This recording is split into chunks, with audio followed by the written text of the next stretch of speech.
Oi, aqui é a Neca Setúbal. E aqui a Sueli Carneiro.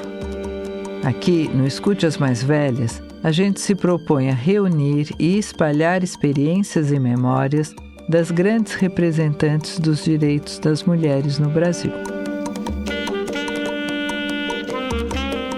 No episódio de hoje, a gente conversa com uma mulher que percebeu cedo que a educação era o único caminho para transformar a miséria e construir uma realidade mais digna na periferia do Rio de Janeiro. A educadora ambiental e ativista Rosália Lemos. Eu gostaria de ressaltar nesse episódio a visão muito pioneira que a Rosália teve da questão ecológica, da educação ambiental dentro do todo da sua luta, tanto pela educação como pelo feminismo.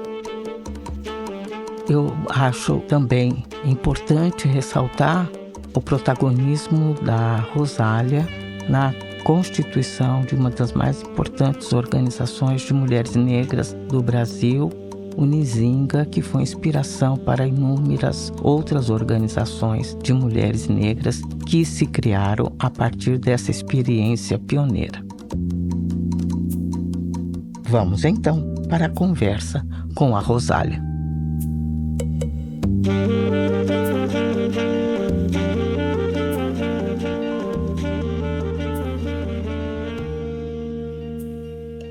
Quem é Rosália Lemos por Rosália Lemos? Bom, quando minha mãe estava grávida de mim, ela fez o santo. E a gente ia pro terreiro. E uma vez a minha mãe, eu devia ter acho que uns 4 anos de idade, ia tocar para Exu. E naquela época, a criança não podia ficar em toque de Exu. Aí eu fui dormir na casa de uma filha de santo, amiga da minha mãe. Eu acordei e não tinha ninguém na casa. A porta trancada, tudo trancado. Aí eu fiquei procurando uma saída. Eu encontrei uma janela na cozinha.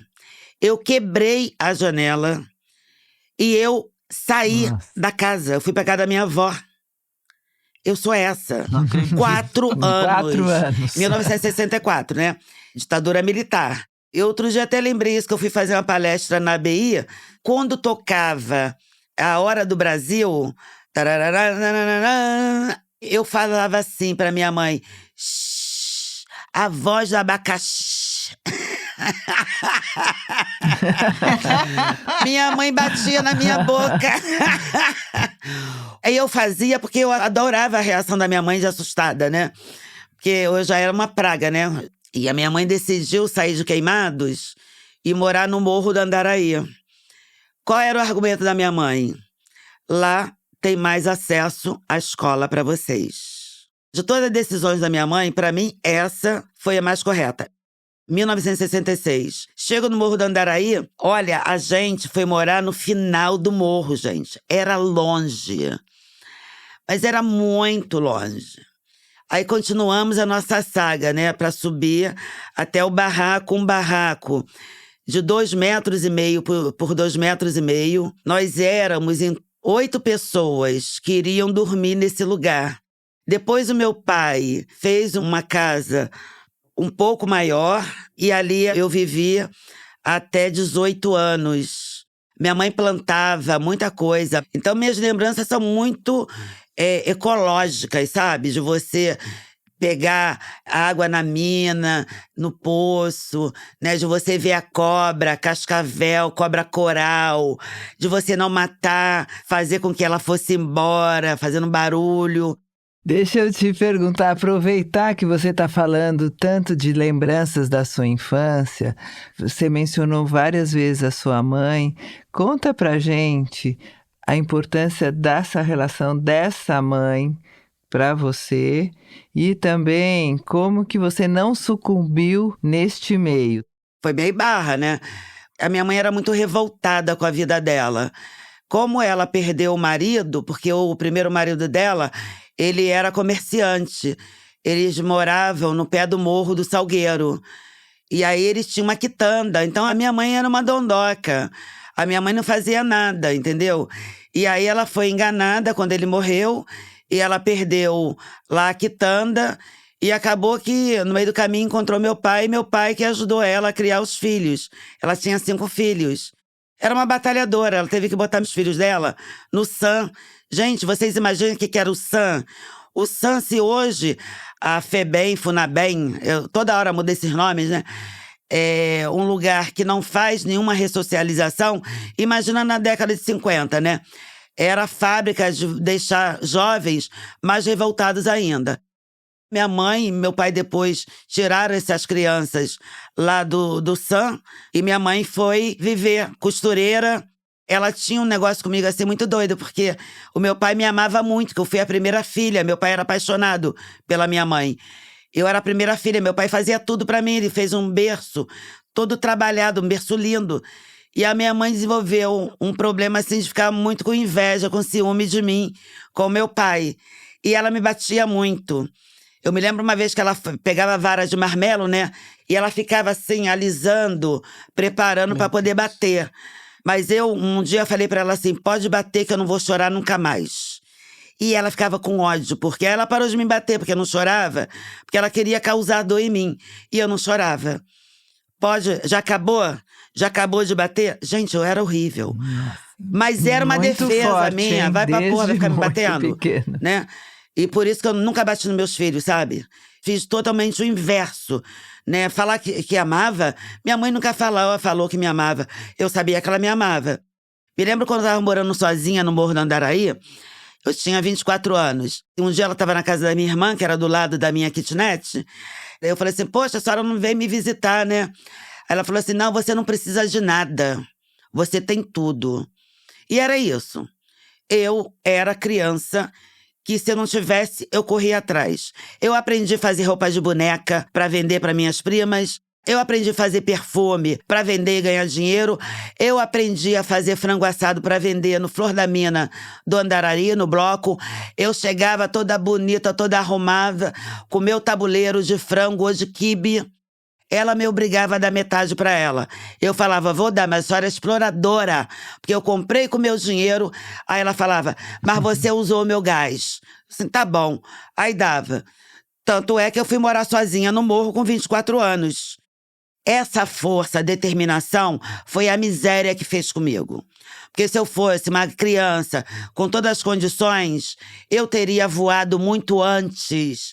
Eu, com 15 anos, essa mesma mãe falou pra mim assim, ou você vai ser empregadinha de madame, ou você vai parar de estudar. Gente, quando ela falou aquilo, eu com 15 anos de idade, eu falei assim, eu não posso parar de estudar, porque eu não vou ser ninguém. Olha o que eu pensei, eu não vou ser ninguém. Porque eu sabia que só a educação ia fazer eu sair da linha da miséria, da linha da pobreza e daquele futuro de miséria, de miserabilidade e de total tristeza na vida.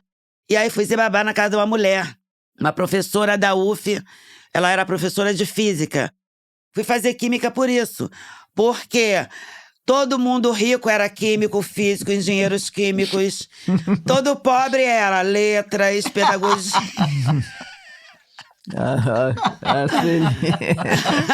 Eu tô nessa batalha atualmente. Convencer a negrada a ir para algumas outras ciências. Esse lugar de preta nas humanas, nada. Eu quero as exatas, que dá mais dinheiro. Ainda falava assim, gente, química dá mais dinheiro. Eu quero ser rica. 15 anos. Aí fui fazer o ensino médio, tinha 2 opções. Ou técnico em turismo, ou técnico básico em química. O que eu fiz? Básico em química, gente, que era de rico, não era turismo.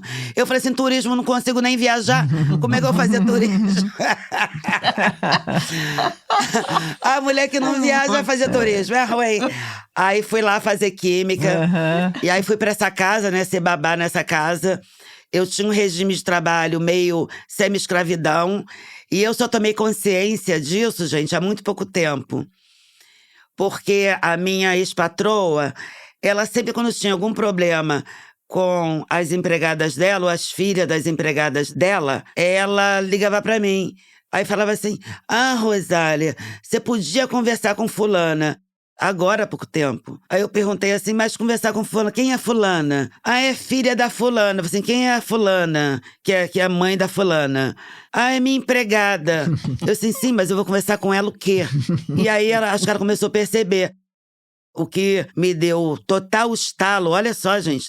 Ela falou pra mim assim, o meu aniversário de 70 anos, eu fiz uma festa ótima. Eu falei assim, pô, você nem me chamou. Não, eu só convidei os amigos. Gente, Uau. eu fui escrava moderna dessa senhora durante, tipo assim, uns 5 anos. Eu dormia no trabalho, meia-noite o patrão batia na minha porta para poder eu levantar e fazer um chá e passar manteiga no biscoito creme crack. Gente, eu adoro creme crack por isso. E adoro tomar um chazinho à noite com um biscoitinho, com manteiguinha. Sabe por quê? Isso é a minha liberdade, a minha libertação. Que eu era quase da família, né? Eu tinha 15 anos. Eu tinha 16 anos, 17 anos. Eu fiquei nessa casa, sendo babá, até 19 anos. Que ela teve 2 filhos. E eu, quando cheguei nessa casa, eu fui com uma sacola. Aí eu botei minhas roupinhas, como minha mãe falava, meus panos de bunda, dentro dessa sacola. E cheguei lá. Ela olhou no olho mágico, na porta principal. Aí, como ela viu que era eu, ela foi abrir a porta de serviço. Eu entrei nessa casa pela porta de serviço. É horrível uma criança viver isso, porque eu era uma criança. Aí fui juntando, né, com o passar do tempo e percebendo, né, como essa mulher me fez mal. Depois desse negócio da festa, nos 75 anos, que foi ano passado, ela me mandou o convite uns 4 meses antes da festa dela. Que eu fiquei nesse período todo perguntando se eu iria ou não. Na véspera, eu falei, não vou porra nenhuma. Não vou. Mas ter ficado, né, até a véspera, oscilando, é o peso, né, como essa coisa afetou. E afetou ela também, né? Para ela ter mandado 4 meses ou 5 meses antes, é porque bugou o cérebro dela. E é pra bugar mesmo. Porque a gente tem que fazer os brancos bugarem a cabeça em torno das suas práticas racistas. E aí, só pra finalizar essa coisa assim do por que eu saí disso, né? Fui fazer química porque eles eram químicos físicos. E uma coisa assim que eu consegui fazer no meu percurso acadêmico é fazer o que Steve Biko escreveu, né? Escrevo o que eu quero. Eu escrevo o que eu quero. Eu estudo o que eu quero. Eu dou aula do que eu quero. Né, porque eu fui fazer mestrado na área das humanas. A banca me perguntou, o que você está fazendo aqui? Sua graduação é em química. Aí eu falei para a banca assim, sabe aquele cheiro do perfume que lembra o ser amado? E você fica com frio na espinha, fica molhada? É isso, a química é vida. Aí eu entrei. Um pouco um 7-1, né, mas...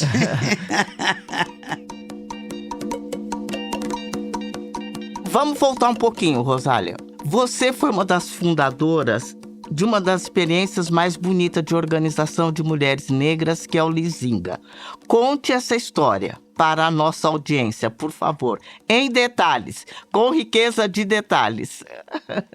Eu tinha 23 anos. Eu estava fazendo química lá na UF. Eu tinha entrado também para ser educadora comunitária na Prefeitura de Niterói. E nesse período, era muito mulher interessante. Em 83, a gente foi para a posse do Brizola, né? Imagina, favelado, indo no Palácio Guanabara, gente. Aquilo foi um feito. Brizola falava com a gente como a gente fosse gente. Porque até então os políticos só iam pedir nossos votos. A gente passa a trabalhar na prefeitura, que a gente luta para que a prefeitura contratasse técnicos da comunidade, não técnicos de fora. Eu entro como educadora comunitária, né, atuava na escola comunitária do Morro do Andaraí, depois a gente cria um montão de equipamento social.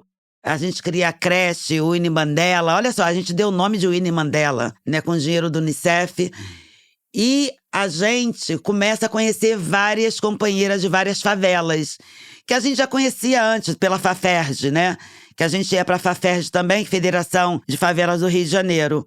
Eu entro no movimento feminista com 20 anos de idade, em 1980, no movimento negro em 79. Então, começa uma confusão de atividades, de participação, né? Aí a favela falando, o lixo gritando, né? E a gente brigando com a prefeitura para ter coleta de lixo. Esse período foi muito rico. Rico de ideias, de trocas, de embates. Eu conheço Lélia Gonzalez no Morro de São Carlos, que ela estava fazendo campanha para deputada. Bené ganha a eleição em 82, ela vai para o gabinete em 83. Depois disso, a Lélia vem com a proposta de fazer o Nizinga. A sabedoria que essas mulheres de favela tinham, não tem diploma que possa quantificar o valor desse conhecimento. E eu trabalhava muito com Vygotsky e Piaget, né? E aí o pessoal falava assim, eu não entendo você juntar Vygotsky e Piaget. Eu falei assim, entende sim, vai entender um dia. Hoje em dia o pessoal mistura e tá tudo bem, né? Mas naquela época era uma novidade. Olha o conhecimento que eu tinha, sem estar ainda, sabe, nos grandes centros de avaliação de metodologias educativas. A gente fazia isso pela intuição, pela sabedoria do que poderia proporcionar para aquelas crianças, né? O Nizinga só foi o que foi porque foi a união da negra do asfalto com as negras da favela. Porque quem tinha o conhecimento, quem tinha o embate, quem tinha a coragem de fazer o enfrentamento com polícia, com bandido na comunidade, éramos nós faveladas. E a Lélia tinha todo o compromisso que ela teve de fazer esse embate dentro da academia, com a elite, no asfalto do Rio de Janeiro. Porque a gente nasce em função dos embates que a gente tinha no feminismo branco e os embates no movimento negro. Então a gente vai se organizar. E a gente se organiza em 83, no Nizinga, com essa pegada de feminista e negra. Não era feminismo negro, era a Lélia sempre escreveu feminista e negra. Nós que fizemos a junção. Porque esse conceito não foi costurado naquela época. Ele foi gestado. Então o Nizinga ele foi importante por isso. E o Nizinga foi importante também por quê? Porque ele entra na seara do feminismo branco com uma demarcação das pautas das mulheres negras. Então, isso era muito delimitado, né? Essa aqui é a nossa pauta. Respeite a gente por isso. Porque o Nizinga é o quê? Eu, quando tinha 20 anos, cheguei lá no movimento feminista, elas estavam discutindo a questão do Norplant. Era um anticoncepcional que você botava na pele e ficava injetando hormônio. E escolheram a Roquefort e a Fundação Ford, estava lá esterilizando mulheres pobres no terceiro mundo, na África, nas favelas do Nordeste do Rio de Janeiro. Era um projeto de governo americano contra a pobreza no mundo. E aí a gente, lá no feminismo, ficava nesse embate. Eu falei assim, vocês não querem o Norplan, né? O que vocês vão botar no lugar? Porque a gente não tem nada. Favelado não tinha nada. Em 83, a gente começou a perceber que a gente podia ter muito se lutasse, né? E foi o que a gente fez. Lutou muito, desde 81. Né? Que a gente cria a Associação de Amigos e Moradores do Morro do Andaraí. E aí, gente, dentro do movimento negro, aí em 80 eu fui também no IPCN, né? Instituto de Pesquisa e Cultura Negra. E lá era um sufoco, né? Os machos de lá, a gente tinha que arrumar a sala, as cadeiras, ligava para todo mundo, né, para convocar para reunião, fazia o cafezinho e secretariava. Eram essas as funções das mulheres. Na hora de falar, não. Eles não deixavam. Aí um dia, Suzete ficou nervosa, berrou. Levantou, ela berrava sempre, né? Levantou, a gente levantou junto. E aí um companheiro foi agredir fisicamente a Suzete. Tá tudo escrito na minha tese. Porque eu comecei a perceber que era pela academia que a gente poderia fazer algumas reparações em relação a nós, mulheres negras, sabe? E por isso que eu resolvi escrever um pouco, né? Fazer a linha de resgatar a nossa história, né? O nosso processo de organização de mulheres negras, né? Conta um pouco, Rosália, essa sua dissertação de mestrado, né, que você está falando, né, o feminismo negro em construção, a organização do movimento de mulheres negras no Rio de Janeiro. Então, já que você está falando isso e fala, por que você acha que foi na academia, quer dizer, teve toda a sua luta anterior na Associação de Moradores, mas o que diferenciava a importância da academia nessa luta? A sua tese e essa luta. Nesse período, né, eu estava atuando muito também na área ambiental, por conta do lixo na favela. Eu comecei a refletir que a favelado fazia luta ambiental também, né? Só que a nossa luta ambiental não era uma luta em defesa do mico-leão dourado, em defesa da Mata Atlântica, da Floresta Amazônica. A nossa luta era em defesa do saneamento básico, da água potável, canalizada dentro de casa. Então, era uma luta ambiental da pobreza, era uma luta ambiental da miséria. E nesse período a gente criou o GAECO Munema, né, Grupo de Ações Ecológicas em Comunidade, reunia várias favelas. E eu, no meio do caminho do mestrado, eu decidi mudar o tema. Eu falei assim, eu tenho tanto material bom, né? Eu tenho um cartaz, quando eu conheci Sueli Carneiro, lá em São Paulo. O primeiro encontro das mulheres negras de São Paulo. Eu estava no meio das mulheres incríveis. Tereza Santos, gente. Foi a coisa assim mais maravilhosa, que eu vou falar sobre creche. E aí, né, eu decidi mudar, falei com a minha orientadora e mudei. Né? E eu fiz todo esse resgate, entrevistei 5 mulheres super interessantes aqui para a história do movimento de mulheres negras. Naquela época, muitas mulheres do movimento de mulheres negras abominavam o termo feminista, falavam que não eram feministas negras. E eu fui meio ousada, né? Por que eu botei do feminismo negro, né? Porque eu recebi um texto da Jurema Werneck, que era aquele texto alisando nossos cabelos de Bell Hooks. Gente, aquilo ali eu fiz, ó, é isso que eu vou fazer. Né? Essa coisa do contar a nossa história, essa coisa do colher, né, os nossos olhares, né, as nossas reflexões. E foi por isso que eu decidi fazer essa dissertação. Tenho muito orgulho que foi a primeira dissertação sobre feminismo negro no Brasil. Outro dia, né, uma pesquisadora jovenzinha foi no Espírito Santo falar sobre a minha tese de doutorado. Fiquei muito puta, gente. Porra, se eu tivesse morrido, tudo bem, né? Eu tô viva. Eu tava no grupo.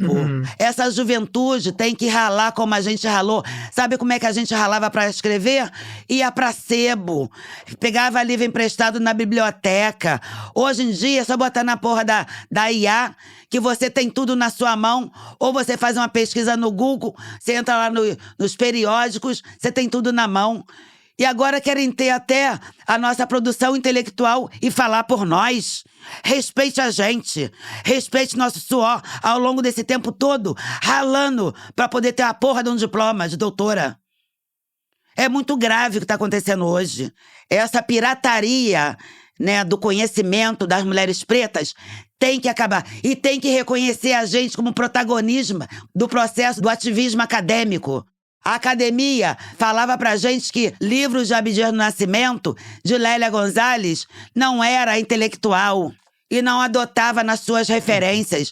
Nós botamos Sueli Carneiro, Joel Rufino, nós que botamos dentro para ser lido dentro da academia.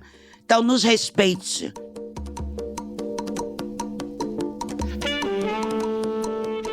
Agora, depois você cria o Elecô, não é? Gente, ele é Como é que foi essa maravilhoso, experiência? né? Foi em 96, né? Foi logo depois da Eco 92, porque a gente tinha feito o GAECO Munema, né? Que era Mulher Negra e Meio Ambiente. Então a Elecô vem, né, desenvolvimento e cidadania, né? Vem nessa pegada de trabalhar esses temas, né, da área ligada às ciências ambientais. A gente tinha uma parceria com a UF, né, fazia capacitação. A primeira página, eu me lembro, a primeira página da internet do movimento negro, de coisas de mulher negra, foi da Elecô, em 96. A gente fez em 98 um projeto em parceria na Comunidade Solidária, que a gente ganhou uma grana. A gente educava jovens de favela. Por que a minha pegada sempre é esse, educar jovens de favela? Porque foi o meu caminho, né? Foi o lugar que eu sabia que ia ajudar. E muitos deles se despontaram, viraram profissões maravilhosas. E aí a gente dava um pé no terceiro milênio, né, que era uma empresa de informática, primeiro provedor do Rio de Janeiro, a Tema Informática. A gente fez com parceria com a UF, com a Universidade Universo. E a Eleco foi brilhante, né, em vários aspectos. E aí, deixa eu aproveitar também que você está falando muito de formação de jovens e como isso é importante para você, né? Você teve um projeto de ensino ativo de ciências que também formava os professores. Então, conta um pouco essa questão da ciência e da capacitação dos jovens e formação de professores. Eu, quando entrei na UF, a minha ex-patroa, ela me chamou para fazer parte do grupo dela de ensino ativo de ciências. Esse projeto dela, de extensão, depois virou o Espaço UF de Ciências. E eu fazia parte da química, né? Tinha físico, químico, matemáticos, né? Geografia, era interdisciplinar. A gente atuava na formação de professores, capacitando professores no Brasil. A gente foi em Minas, e aí eu fiz uma oficina na formação de professores usando os sais minerais que existiam naquelas fontes, né? Uhum. Eu pegava amostras de cada fonte daquela, né? Identificava e fazia a precipitação de sais. Nossa. É lindo. Não, eu bolei. Eu era inteligente pra caramba, gente. Eu tô meio burra. Eu era. Não, você continua. E era lindo, né? A gente fazia tudo assim, ligando o cotidiano. Era a química do cotidiano. No 84, eu fui na SBPC e eu inventei o modelo piolho para estudar estrutura química, né? Dos níveis de energia, né? Que eu botava bombril numa calota de isopor, botava canudinhos vermelho, azul e branco para mostrar que mais perto do núcleo tinha mais intensidade energética. Aí eu bolava um montão de coisa assim interessante para fazer sem laboratório, né? Para as escolas de pobre não tinha laboratório, né? E essa coisa assim de fazer o Etnociências em 98 foi muito bom. Bom para mim, para você pensar em formas alternativas de educar. Porque era tudo assim, né? Era você trabalhar o cotidiano e fazer o link com a questão histórica do movimento negro, do movimento das mulheres negras, do feminismo negro. Eu ganhei um dinheiro da Fundação Abrinq. Era difícil o preto ganhar dinheiro da Abrinq. Esse trabalho depois, ele virou um artigo que eu escrevi para o CEAP, O Negro na Educação no Livro Didático, que até hoje as pessoas usam esse material. Eu fui chamada pela Eudésia para escrever Gênero, Raça e Etnia, que foi um caderno para a EJA, Educação de Jovens e Adultos. Esse material é riquíssimo, 70% desse material eu escrevi.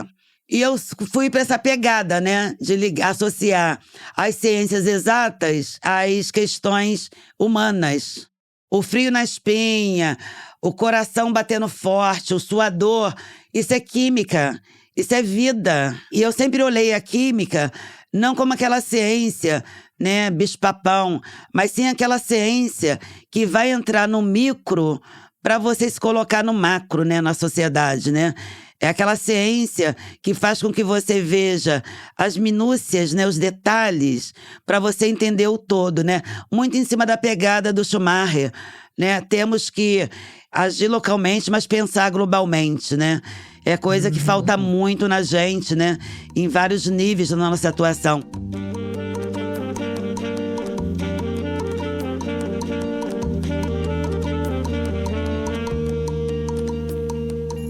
Você é uma presença marcante, né, nas políticas públicas, né, especialmente em Niterói. E você participou de uma comissão recursial de heteroidentificação racial. Fala um pouco dessa experiência e também como você está vendo esse debate sobre parditude que está aí na rua. Porra.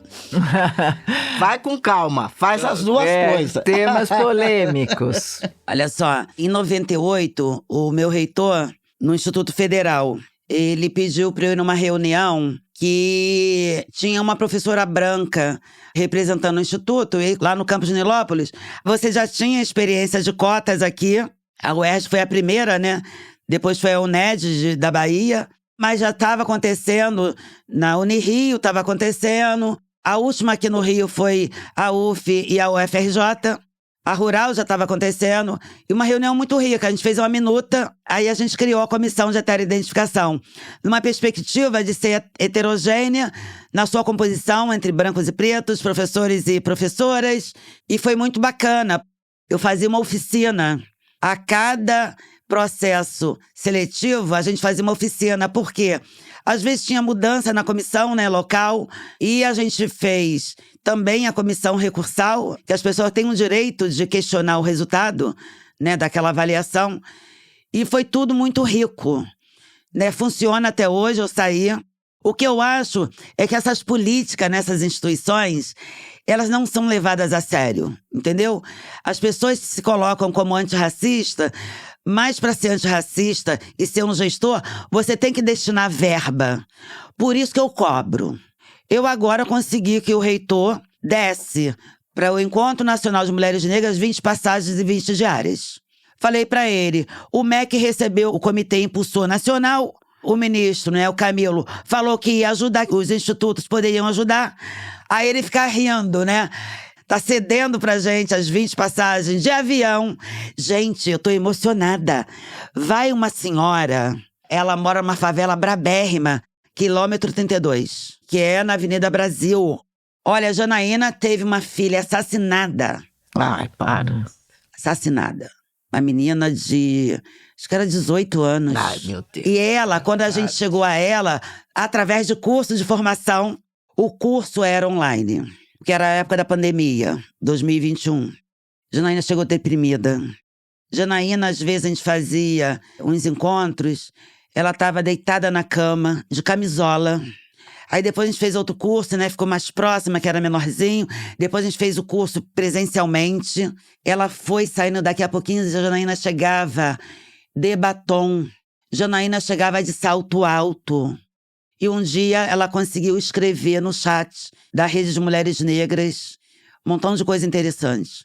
Eu falei assim, tá livre. Janaína, você agora já cresceu, você agora tá liberta, você agora tá poderosa. E ela fala, eu sou essa mulher hoje porque eu conheci a Rede de Mulheres Negras. Ouvi isso, gente. Não tem preço, não tem dinheiro que pague. Com certeza. Janaína vai fazer a primeira viagem dela agora de avião e vai ficar em hotel, porque ela vai ter uma diária que o IFE vai pagar, porque é dinheiro nosso.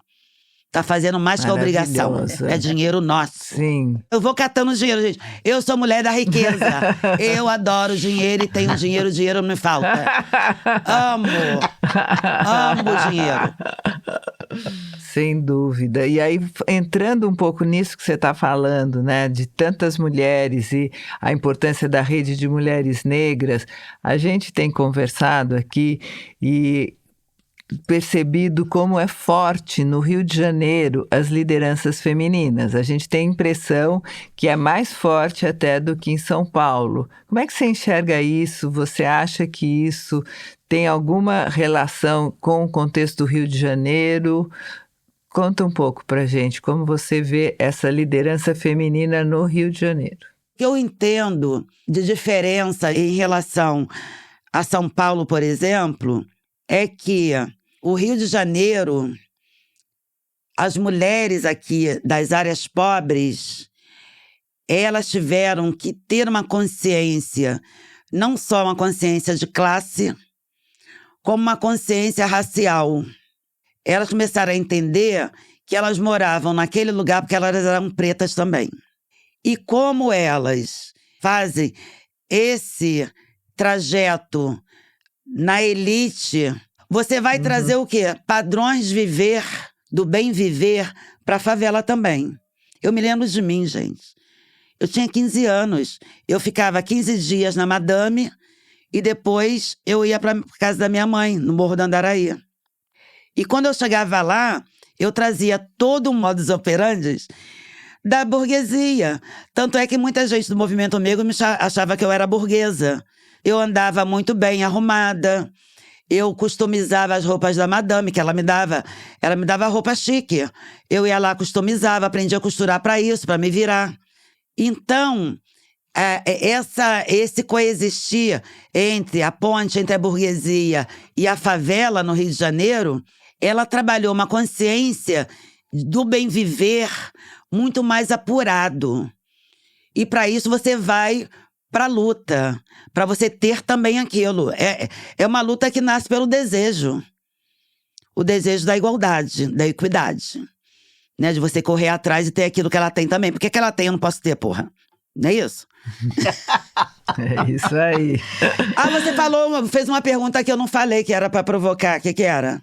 Parditude. Parditude. Gente, esse debate de parditude é uma coisa antiga na sociedade brasileira. Se você pegar o poema de Luiz Gama, Quem Sou Eu, tem bode preto, bode branco, bode pardo. Ele vai trazer esse debate lá de trás. É a bodarrada, né? A bodarrada, né? Ou Quem Sou Eu, né? Isso. Quando você vai estudar Nilo Peçanha, que o movimento negro descobriu há pouco tempo que era preto. O presidente, É ridículo isso. Esse debate do pardo, o que Nilo Peçanha enfrentava, gente, de racismo, porque ele era pardo. Então você vai pegando um montão de pardinho. A Lélia Gonzalez me chamava de tinta fraca. Menina, eu brigava muito com a Lélia. Tô vendo, mas ela tem razão, você é tinta fraca, por isso mesmo eu tô perguntando, afinal, de como você lida com isso. Gente, primeiro que eu acho esse debate uma perda de tempo. Ele expressa o quê?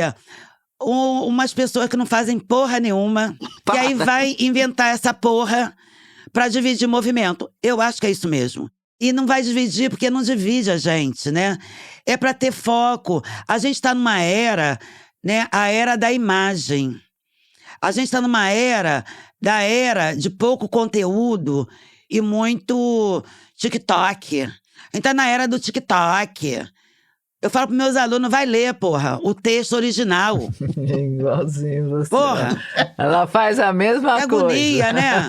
Ficar pegando a porra de TikTok. Eu falo assim, se vai usar inteligência artificial, conversa com ela, bota seu texto, bota seu pensamento, ensina a inteligência artificial a ler o que você está pensando.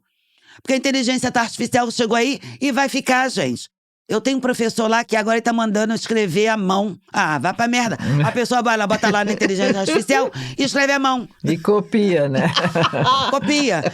Então, eu acho que esse parditude é falta do que fazer, é não conhecer as estatísticas que mostram pretos e pardos estão na mesma merda nesse país. É não conhecer a história do povo negro nesse país. É falta de leitura, é falta de ler os clássicos. E os clássicos quem são?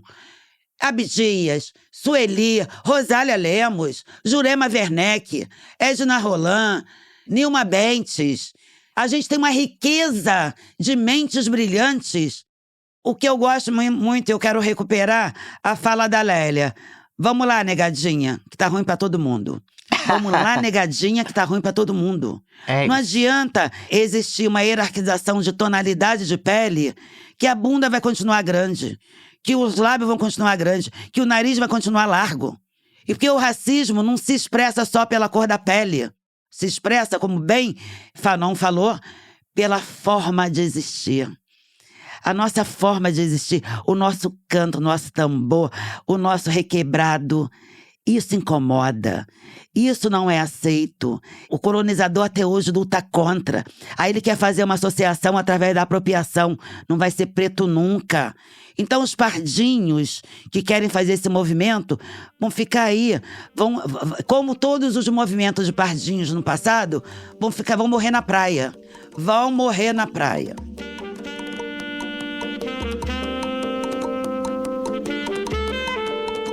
Rosália, para encerrar, bonita, como tem sido envelhecer para você? Olha, interessante, né? Eu comprei um aplique de velha já, né? Eu, há um tempo atrás, assim, na iminência dos 60 anos, eu tava muito angustiada. Eu tava achando uma merda tudo isso. E né? Ontem eu tava conversando com uma amiga sobre esse termo a melhor idade.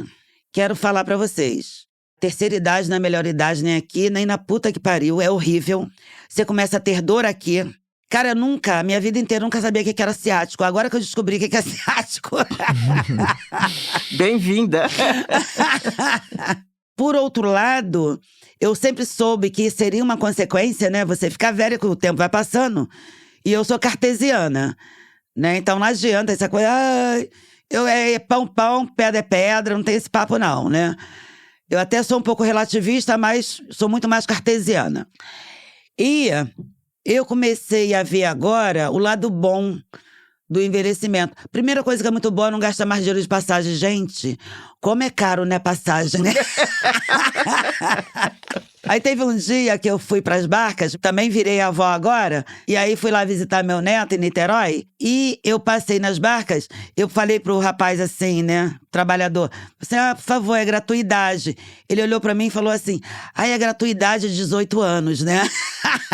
Ah, que delícia! Então isso é muito bom, né? Eu tô vendo esse lado legal do envelhecer, eu tô vendo um lado do acúmulo de conhecimento.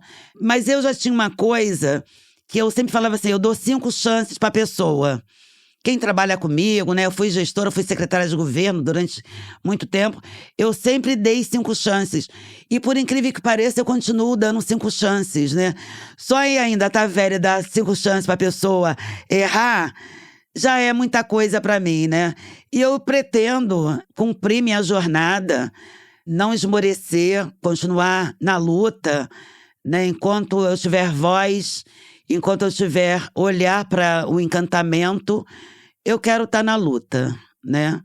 E vocês vão ver muito eu falar ainda por aí. Muito bonito você falar de luta e encantamento. Precisamos, né? Precisamos. É isso. Obrigada, bonita. Nada, amor. Foi bom demais. Adorei encontrar com vocês.